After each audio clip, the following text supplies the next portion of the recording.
성경 통독과 함께하는 아침 묵상, 오늘 3월 14일 화요일 아침입니다. 이사야 8장부터 12장까지 5장인데 8, 9, 10장은 몇 절씩 부분으로 읽고요. 나머지 11, 12장은 같이 읽고 그리고 묵상을 이어가도록 하겠습니다. 먼저 이사야서 8장 1절부터 4절을 우리 박지영 전도사가 읽어주겠습니다. 여호와께서 내게 이르시되 너는 큰 서판을 가지고 그 위에 통용 문자로 마헬살랄 하스바스라 쓰라. 내가 진실한 증인 제사장 우리야와 여베레기야의 아들 스가랴를 불러 증언하게 하리라 하시더니 내가 내 아내를 가까이 하매 그가 임신하여 아들을 낳은지라. 여호와께서 내게 이르시되 그의 이름을 마헬살랄 하스바스라 하라.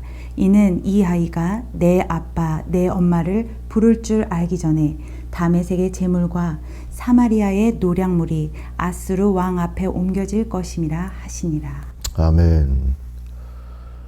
선지자 이사야의 아들의 태어남은 전쟁과 노략을 경고하는 징조가 되었다는 걸 우리가 확인했습니다. 그래서 그의 이름이 마헬살랄 하스바스가 되었죠. 노략이 급하고 약탈이 빠르리라 직역하면 이런 뜻이랍니다. 그는 태어남을 통해서 그리고 기괴한 이름으로 평생을 살아내면서 주님과 이웃을 섬긴 자가 된 셈입니다. 이처럼 극적인 경우는 아니라 할지라도 목적도 없고 의미도 없이 태어난 사람은 아무도 없습니다. 하나님을 섬기도록 우리는 지음을 받았고 구원받았고 부름도 받았습니다. 그러므로 우리 모두는 그리스도 예수 안에서 하나님의 종입니다. 서신서들이 얘기하고 있는 것처럼 말이죠. 주님의 사역자인 것이죠. 그것도 파트타임이나 아르바이트 사역자가 아니라 인생 풀타임 사역자인 겁니다. 비록 우리가 그렇게 인식하거나 느끼지 않을지라도 그것은 사실입니다. 그러므로 주님의 모든 사역자는 나의 필요를 누가 채워줄까라는 질문을 접어야 합니다. 대신에 내가 누구의 필요를 채워줄까라고 물어야 합니다. 당신이 누구이고 당신의 재능이 무엇이고 직업이 무엇이든 당신은 주님을 섬기고 하나님의 통치에 협력하기 위해 태어났다 하는 것을 기억하십시다. 여러분은 여러분이 아는 것 이상으로 존귀하고 하나님 나라 운동에 필요한 사람입니다. 자, 9장을 볼 텐데요. 우리가 잘 아는 평강의 왕을 비롯해서 오실 메시아의 이름이 예언되고 있는 장입니다. 9장 2절부터 7절을 제가 읽겠습니다. 흑암에 행하던 백성이 큰 빛을 보고 사망의 그늘진 땅에 거주하던 자에게 빛이 비추도다. 주께서 이 나라를 창성하게 하시며 그 즐거움을 더하게 하셨으므로 추수하는 즐거움과 탈취물을 나눌 때의 즐거움 같이 그들이 주 앞에서 즐거워하오니 이는 그들이 무겁게 맨 멍에와 그들의 어깨의 채찍과 그 압제자의 막대기를 주께서 꺾으시되 미디안의 날과 같이 하셨음이니이다.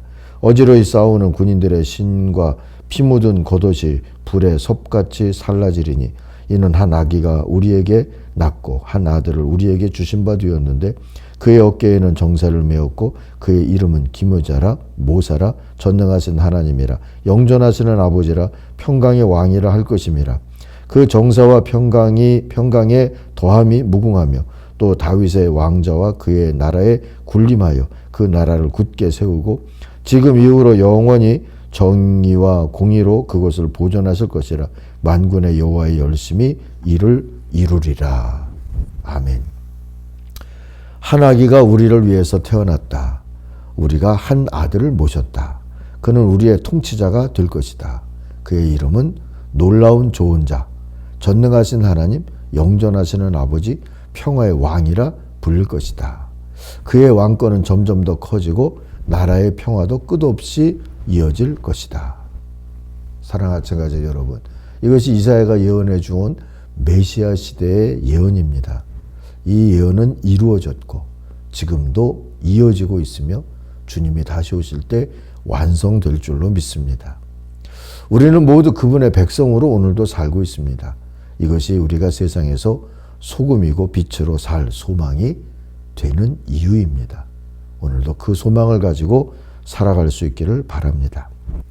이제 10장은 12절부터 14절까지 3절을 우리 박전사가 다시 읽어주겠습니다. 그러므로 주께서 주의 일을 시온산과 예루살렘에 다 행하신 후에 아수르 왕의 완악한 마음의 열매와 높은 눈의 자랑을 벌하시리라. 그의 말에 나는 내 손의 힘과 내 지혜로 이 일을 행하였나니 나는 총명한 자라. 열국의 경계선을 걷어치웠고 그들의 재물을 약탈하였으며 또 용감한 자처럼 위에 거주한 자들을 낮추었으며 내 손으로 열국의 재물을 얻은 것은 새의 보금자리를 얻음 같고 온 세계를 얻은 것은 내 버린 알을 주움 같았으나 날개를 치거나 입을 벌리거나 지저귀는 것이 하나도 없었다 하는도다. 아멘.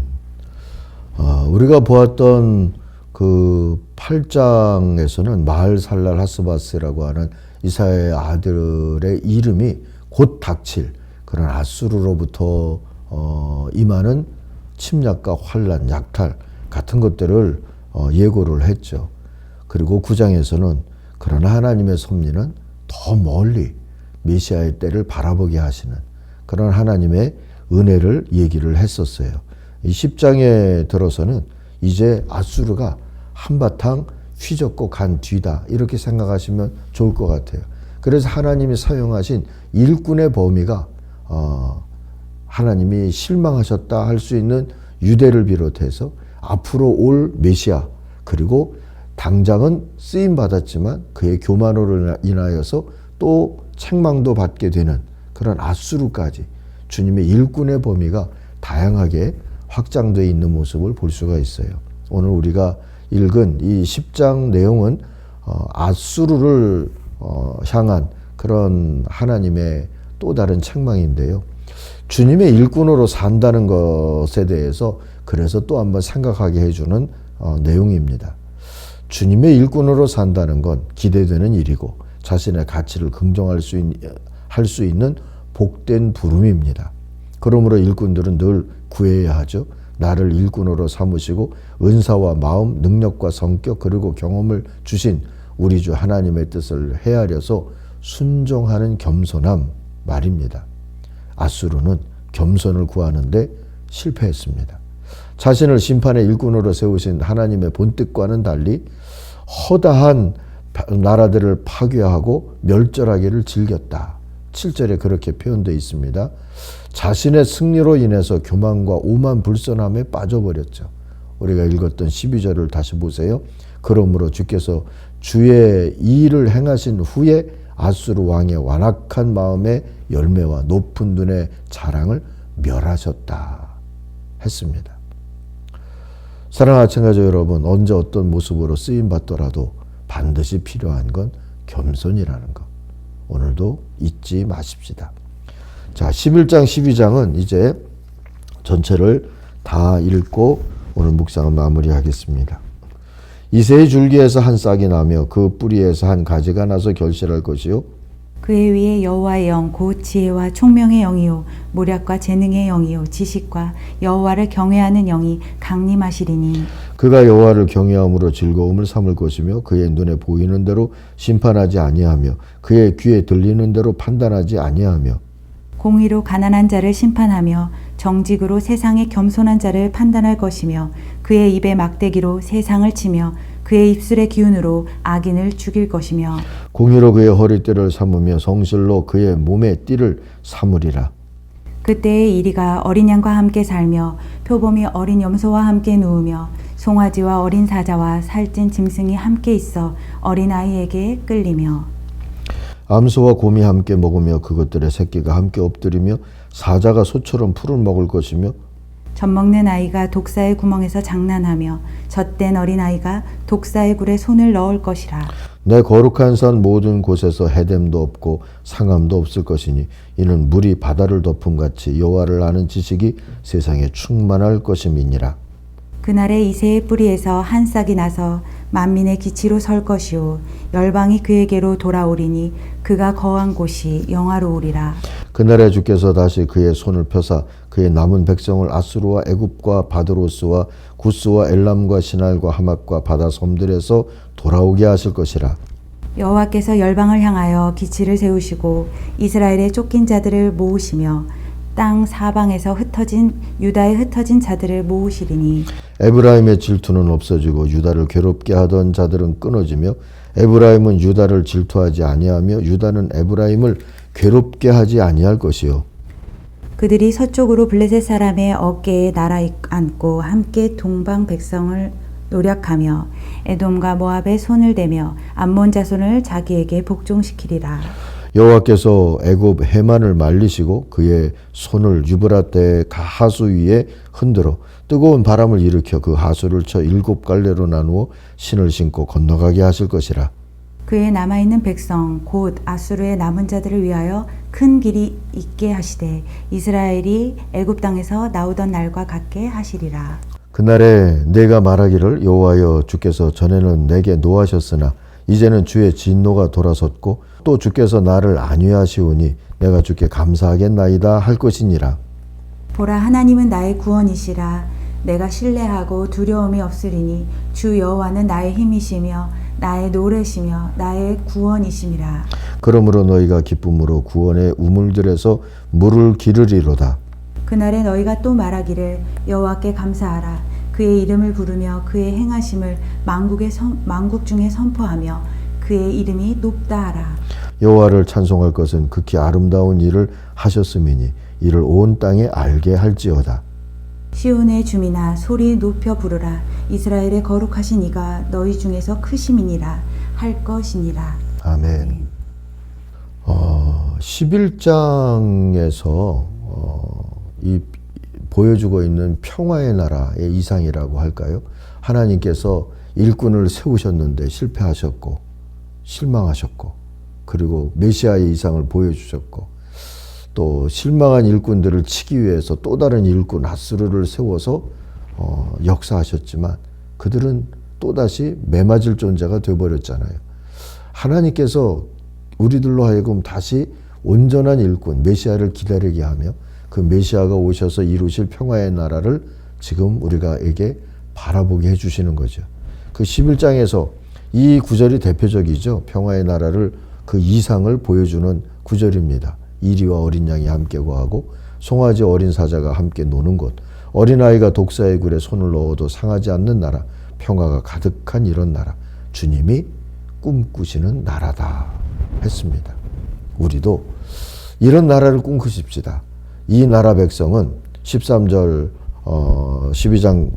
13절이 보여주는 것처럼 서로 질투하지도 않고 더 이상 싸우지도 않는다. 유다와 에브라임이 서로 질투하지도 괴롭히지도 않는다. 이것이 이 한반도 땅에서도 이루어지면 얼마나 좋겠습니까? 그런데 그들은 평화의 나라를 위한 사역자로 부름받은 걸 기뻐하면서 스스로 감사와 찬양의 제물이 되어서 왕께 영광을 돌린다 하지 않았습니까? 여호와를 아는 지식이 이 땅에 충만해질 때 이러한 소망이 이루어진다. 여기 오늘 우리의 소망이 있으리라 믿습니다. 또 하나 12장에서 보여주시는 것처럼 왕이신 하나님이 그들을 기쁨과 평화로 통치하시는 게 또 우리가 바라볼 소망이지요. 하나님은 지금도 자신의 꿈을 위해서 일하신다고 12장 5절 말씀이 선포해 줍니다. 그분의 형상대로 지음받고 부름받은 공동체인 교회 또한 주님과 같은 꿈을 품는 게 마땅하지 않겠습니까? 그런 뜻에서 교회는 늘 꿈 공동체여야 합니다. 평화의 나라를 꿈꾸는 꿈 공동체 말이죠. 이 공동체 안에서는 이리가 어린 양인 척 할 필요가 없겠죠. 송아지가 사자로 태어나지 않았다고 한탄할 필요도 없겠고요. 뱀과 어린아이가 서로 무서워할 이유도 없습니다. 하나님의 꿈을 품으면 나의 나됨을 그저 감사하며 살 수 있기 때문입니다. 그리고 하나님이 너와 나 안에 주신 은사로 서로를 도와가면서 평화가 가득한 나라를 건설하는 기쁨을 알 터이기 때문이죠. 오늘도 우리가 그런 소망을 가지고 하나님의 통치를 받아들이며 하나님을 아는 지식이 세상에 가득 차기까지 하나님께 부름받은 일꾼의 사명을 감당하며 살 수 있기를 바랍니다. 기도하겠습니다. 하늘에 계신 우리 아버지, 아버지의 이름을 거룩하게 하시며 아버지의 나라가 오게 하시며 아버지의 뜻이 하늘에서와 같이 땅에서도 이루어지게 하소서. 오늘 우리에게 일용할 양식을 주시고 우리가 우리에게 잘못한 사람을 용서하여 준 것 같이 우리 죄를 용서하여 주시고 우리를 시험에 빠지지 않게 하시고 악에서 구하소서. 나라와 권능과 영광이 영원히 아버지의 것입니다. 아멘. 각자 기도하겠습니다.